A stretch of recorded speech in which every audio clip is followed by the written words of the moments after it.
আসসালামু আলাইকুম। আমি এখন বানাচ্ছি এই গরমে শরীর ঠান্ডা রাখার জন্য ইজিপশিয়ান একটা রেসিপি। এটাকে অনেকটা স্যুপের মতোই বলতে পারেন। এটা হচ্ছে মোলখায়া। এটা পাট শাক দিয়ে তৈরি করা হয়। দেখতে যেমনই হোক না কেন, এটা খাইতে কিন্তু দারুণ মজা, আর এই গরমে শরীর ঠান্ডা রাখতে অনেক সাহায্য করে। তৈরি করা খুবই সহজ। তো আসেন দেখি শুরু করা যাক। আমি এখানে একটা মুরগির লেগ পিস, মানে হচ্ছে রানটা আর উপরের থাইটা, এটা নিয়ে নিচ্ছি। এই যে দেখেন, রানটা আর থাইটা নিয়ে নিছি। এইখানে একটা টমেটো, ছোট টমেটো নিয়ে নিছি। ছোট একটা গাজর কয়েক টুকরা টুকরা করে নিছি। ছোট ছোট তিনটা পেঁয়াজ, একদম ছোট ছোট তিনটা দেশি পেঁয়াজ ছিলে মাঝখান থেকে কেটে নিছি। এখানে একটা এলাচিকে আমি ভেঙে গুঁড়া করে নিছি। ছোট ছোট দুই তিনটা তেজপাতা দিয়ে এটাকে যথেষ্ট পরিমাণ পানি দিয়ে আমি এটাকে সিদ্ধ করব।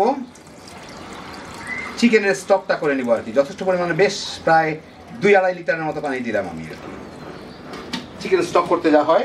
এখন আমি চুলার জালটা জ্বালাই দিই। জ্বালায় এটাকে আমি ঢেকে জাল দিব, যাতে বাইরে থেকেও দেখা যায়। ফুটে উঠলে আমি একদম কম জালে রাখবো, সিমার যাকে বলে আর কি, জাস্ট ফুটতে পারে এইভাবে। অন্ততপক্ষে আধা ঘন্টা জাল দিয়ে দেব। 20 মিনিটের মতো জাল দিলাম। এখন আমি এর মধ্যে 1 চা চামচ গোলমরিচের গুঁড়া দিলাম, স্বাদ মতো লবণ দিয়ে এইটাকে ঢেকে দিয়ে আরো 6-7 মিনিট জাল দিয়ে নিব। 5-6 মিনিট জাল দিয়ে আমি চুলাটা বন্ধ করে দিই।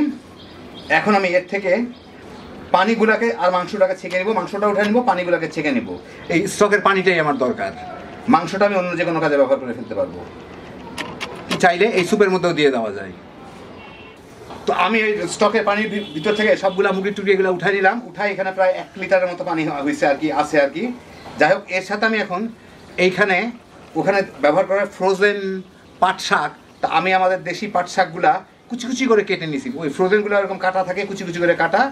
তো যাই হোক, আমি ফ্রেশটা আমাদের দেশে পাওয়া যায় সেটাই দিয়েছি। এখানে পাট শাক আছে 2 আটি, মানে সাধারণত 4 কাপ পানির মধ্যে 400 গ্রাম পাট শাক ব্যবহার করার কথা। তো গ্রাম ট্রামের নামে পেয়ে আমি 2 আটি পাট শাক ফ্রেশ, সেটা কুচি কুচি কেটে নিয়েছি, ওইটার মধ্যে দিয়ে দিলাম। দিয়ে এটাকে জাল দিয়ে সিদ্ধ করে নিতে। ওরা সাধারণত পাট শাক সিদ্ধ করে না, কারণ ওই ফ্রোজেনগুলা প্রায় অর্ধেক সিদ্ধের মতোই থাকে, দিলেই হয়ে যায়। তা আমার এটা যেহেতু সিদ্ধ নাই, আমি একটু জাল দিয়ে এটাকে সিদ্ধ করে নেব।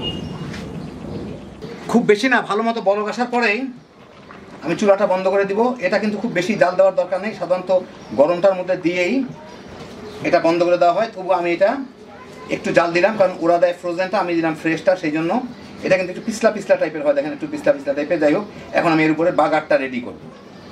জাস্ট এটা এই স্টকের পানিতে দেওয়ার পরে ফুটে ওঠার পরে 3-4 মিনিট জাল দিলেই হয়ে গেল। এখন আমি একটা ছোট্ট ফ্রাই প্যানে প্রায় সিকি কাপ, কোয়ার্টার কাপের থেকে একটু বেশি, 1/3 কাপ বলতে পারেন, 1 কাপের 3 ভাগের 1 ভাগ বাটার গলায় নিচ্ছি। নিয়ে এর মধ্যে সিকি কাপ, মানে কোয়ার্টার কাপ